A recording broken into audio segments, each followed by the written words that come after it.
Você já reparou que a vida é extremamente diversa? O Brasil é um país considerado mega diverso, tem uma quantidade imensa de espécies de plantas diferentes em vários ecossistemas, uma grande variedade de espécies de aves, de mamíferos, de anfíbios. São muitas espécies. É uma beleza muito grande, uma riqueza muito grande. Mas essa biodiversidade, ela está organizada com base em três grandes forças ecológicas, três grandes tendências, que são evolutivas também, foram evolutivas e são ecológicas ao mesmo tempo. Essas três grandes forças são a competição, a competitividade, a tolerância ao estresse e o distúrbio. Então, competição e competitividade não é necessariamente sair na frente de outro e tirar um recurso de outro, mas na natureza significa uma espécie cuja ecologia evoluiu para dar prioridade a alcançar um recurso.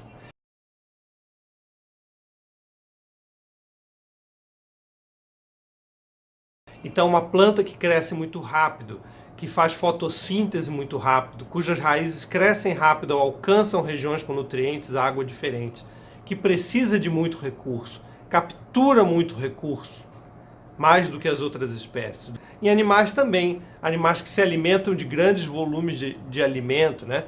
Você tem, entre os mamíferos, você tem as baleias maiores que se alimentam de fitoplâncton, como a baleia azul, por exemplo, que acumula muito recurso no seu corpo, por isso seu corpo é muito grande, necessita de grandes volumes de alimento.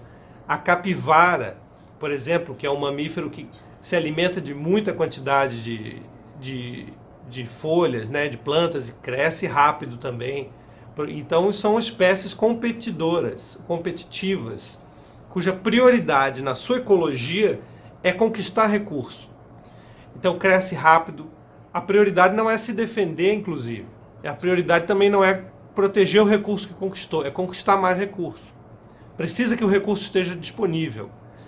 Então várias espécies diferentes evoluíram essas características. A outra tendência é tolerar o estresse. Estresse em ecologia significa uma situação muito adversa, como uma temperatura muito fria, uma temperatura muito alta, um vento muito forte, constante, ou a falta de recursos.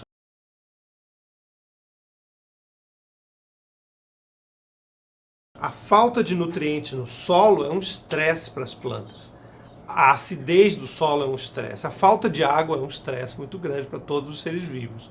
Então, quando o ambiente é estressante, quando os recursos não estão disponíveis, muitas espécies evoluem ao longo de muitas gerações e vivem em ecologias cuja prioridade não é conquistar recurso, é guardar o recurso que conseguiu. Então crescem muito devagar, têm órgãos de armazenamento, por exemplo, armazenamento subterrâneo, né, xilopódios, raízes tuberosas grandes, folhas grossas que armazenam açúcar dentro da folha, que tem muita fibra, né, inclusive crescem muito devagar, em geral não crescem muito. Nas florestas, você tem espécies adaptadas à sombra, porque a sombra significa para as plantas falta de luz, é um estresse muito grande. Então, as espécies adaptadas a crescer dentro da floresta, no subbosque sombreado, elas são espécies tolerantes ao estresse do escuro. E aí você tem a tolerância a vários estresses diferentes.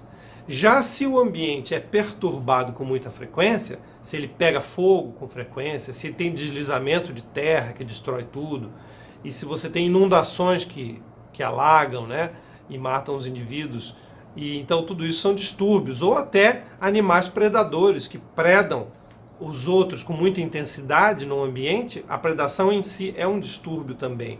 Isso seleciona a evolução de histórias de vida curtas, em que os organismos crescem rápido, reproduzem rápido. Então isso deu origem às espécies de ervas daninhas, que a gente conhece como ervas daninhas. Crescem muito rápido, dão flor muito rápido, dão semente muito rápido e morrem. Elas predominam em ambientes que sofrem perturbação. Um campo de colheita é um ambiente que sofre perturbação muito rápida. Em pouco tempo ele está sendo colhido e está sendo destruído tudo ali. Então são espécies de plantas e de animais cujo ciclo de vida é curto. dá prioridade a reproduzir cedo. Então são espécies que se chamam de ruderais, ou adaptadas ao distúrbio. Então, se a gente pode considerar que toda a biodiversidade que existe no mundo está organizada em um triângulo, o triângulo da vida, que é o triângulo CSR. C de competição, S de tolerância ao estresse, que estresse em inglês é com S, não tem o E na frente, e R de ruderalidade ou adaptação ao distúrbio. Cada espécie vai estar num ponto do triângulo. Se na vida dela predomina mais ser competitiva, ser tolerante ao estresse, ou ser ruderal. Porque na maioria dos ambientes tem algum grau dessas três coisas. Então a maioria das espécies não é puramente uma das três estratégias, embora existam. A maioria das espécies é alguma combinação dessas estratégias que deu mais certo num tipo de ambiente ao longo da sua evolução e que hoje vai influenciar onde ela ocorre. Então, a biodiversidade está distribuída em graus de competição, tolerância ao estresse e distúrbio. Isso também tem implicação de que quando o ambiente muda, as espécies ali mudam de acordo com essas estratégias. Quando cai uma árvore numa floresta ou a floresta pega fogo, vem primeiro as espécies adaptadas a distúrbio, aquele ciclo de vida curto e tal. Em seguida vem as espécies que são competitivas e depois vem as espécies que são tolerantes ao estresse da falta de recurso, que é a sombra. Então isso determina a sucessão vegetal nas florestas. Então, com essa visão dessas três estratégias que organizam a biodiversidade, organizam a vida e organizam os ecossistemas, você pode ter outra visão da natureza. Quando você vê, por exemplo, uma duna, a vegetação da restinga próxima às praias do Brasil, aquilo é um ambiente sem nutrientes, o solo é arenoso, não tem nutrientes. Então, as plantas ali vivem o estresse. Então, com isso, predominam ali espécies tolerantes ao estresse, crescem devagar, tem folha grossa para não perder água, né, para reter os nutrientes que conseguem. Já que à medida que você vai entrando para a Mata Atlântica, tem mais recursos, vão mudando, vão predominando espécies grandes e que captam muito recurso, muita luz, são as árvores da Mata Atlântica. Então, é outra estratégia que predomina.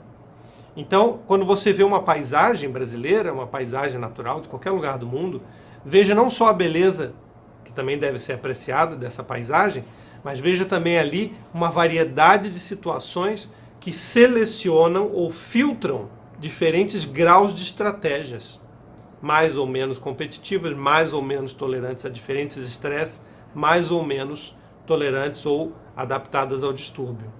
Certo? A gente se vê, um abraço, até a próxima.